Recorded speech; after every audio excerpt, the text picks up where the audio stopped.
নেতা,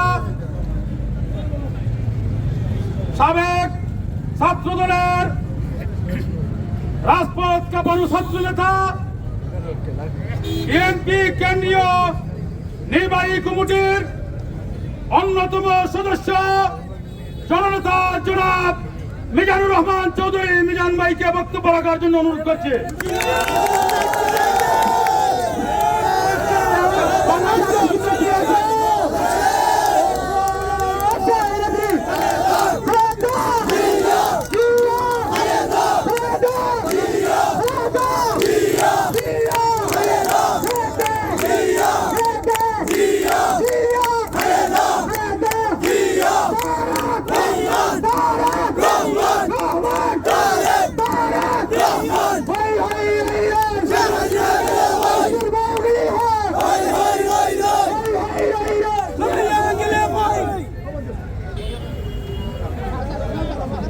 বিসমিল্লাহির রহমানির রহিম।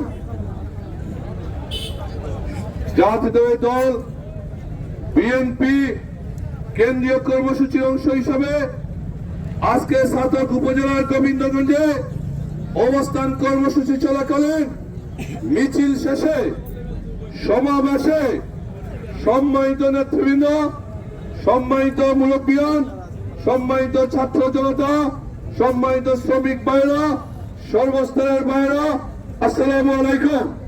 আমি আমার বক্তব্যের শুরুতেই বিএনপির ভারপ্রাপ্ত চেয়ারম্যান জনাব তারেক রহমান সাহেবের পক্ষ থেকে আপনাদের সকলকে আন্তরিক শুভেচ্ছা, প্রাণঢালা অভিনন্দন জানাচ্ছি।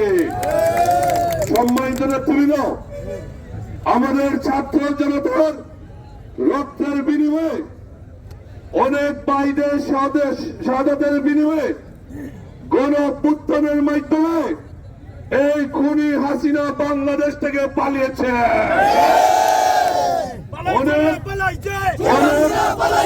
অনেক রক্তের বিনিময়ে আজকে হাসিনা মুক্ত বাংলাদেশ সৃষ্টি হয়েছে। এই রক্তের সাথে বেইমানি করা যাবে না। যাদের রক্তে আজকে বাংলাদেশের দ্বিতীয় মুক্তিযুদ্ধের মাধ্যমে দেশ স্বাধীন হয়েছে, তাদের রক্তের দাগ শুকায় নাই। আবার ষড়যন্ত্র শুরু হয়েছে, আবার বিশৃঙ্খলার পায়তারা করছে। এই খুনিদের উদ্দেশ্যে বলতে চাই, আবার যদি কোনো ষড়যন্ত্র করেন, আবার যদি বিশৃঙ্খলা করেন, মনে রাখবেন আগে শুধু গণঅভ্যুত্থান হয়েছে, এখন যদি ষড়যন্ত্র করেন এই বাংলাদেশের মাটিতে আপনাদের ঠাঁই হবে না। সম্মানিত নেতৃবৃন্দ, এই খুনি হাসিনা কয়েকদিন আগে বলেছিল শেখের বেটি পালায় না। কি হয়েছে ভাই, এখন কি হয়েছে? এই খুনি হাসিনা গণ আন্দোলন, ছাত্র আন্দোলনের মাধ্যমে লেজ গুটিয়ে পালিয়ে গিয়েছে। গিয়েছে ওই যে স্বামী স্ত্রী ওই ভারতে চলে গিয়েছে। ভারতে গিয়ে আপনার আজকে জায়গা হচ্ছে না, স্বামী নাকি আপনাকে গ্রহণ করছে না, বিভিন্ন দেশে নাকি আপনার আশ্রয় দিচ্ছে না। যাবেন কোথায়, পালাবেন কোথায়? সব রাস্তা বন্ধ হয়ে গিয়েছে। এখন অন্তর্বর্তী সরকারের কাছে আমাদের অনুরোধ, অবিলম্বে এই খুনি হাসিনাকে বাংলাদেশে ফিরিয়ে আনতে হবে। বাংলাদেশে ফিরিয়ে এনে বিচারের মাধ্যমে হাসিনাকে ফাঁসি দিতে হবে। কি বলে? আমরা কি হাসিনার ফাঁসি চাই? আমরা কি ফাঁসি চাই?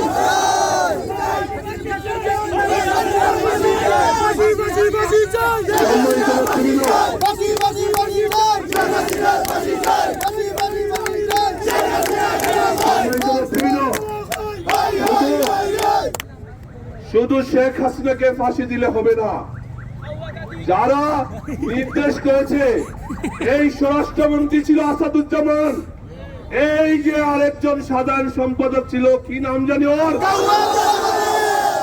আল্লাহ তাদের আরো আরো যারা আছে দূষণ তাদের বিচার করতে হবে। যারা সকল পুলিশ আমাদের ছাত্র ভাইদের গুলি করে খুন করেছে তাদেরও বিচার করতে হবে। সম্মানিত নেতৃবৃন্দ, আমরা আজকের এই অবস্থান কর্মসূচি থেকে শপথ নিতে চাই। এই অবৈধ খুনি প্রধানমন্ত্রী ছিল শেখ হাসিনা এবং তার দূষকদের বিচার না হওয়া পর্যন্ত আমরা রাজপথে থাকবো। আপনারা কি থাকবেন? বিচার না হওয়া পর্যন্ত রাজপথে থাকবেন? হাত উঠিয়ে দেখিয়ে দেন তো, হাত উঠিয়ে দেখিয়ে দেন আপনাদের।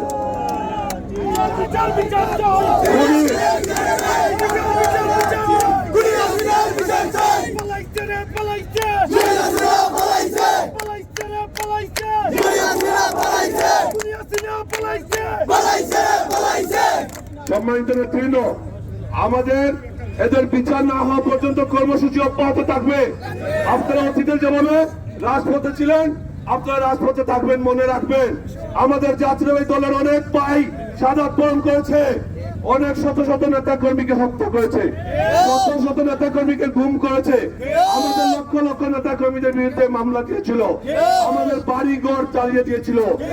আমরা প্রতিহিংসা করব না, আমরা হত্যার বদলা হত্যা করব না, আমরা রক্তের বদলা রক্ত নেব না, আমরা আইনের মাধ্যমে এদের বিচার চাই।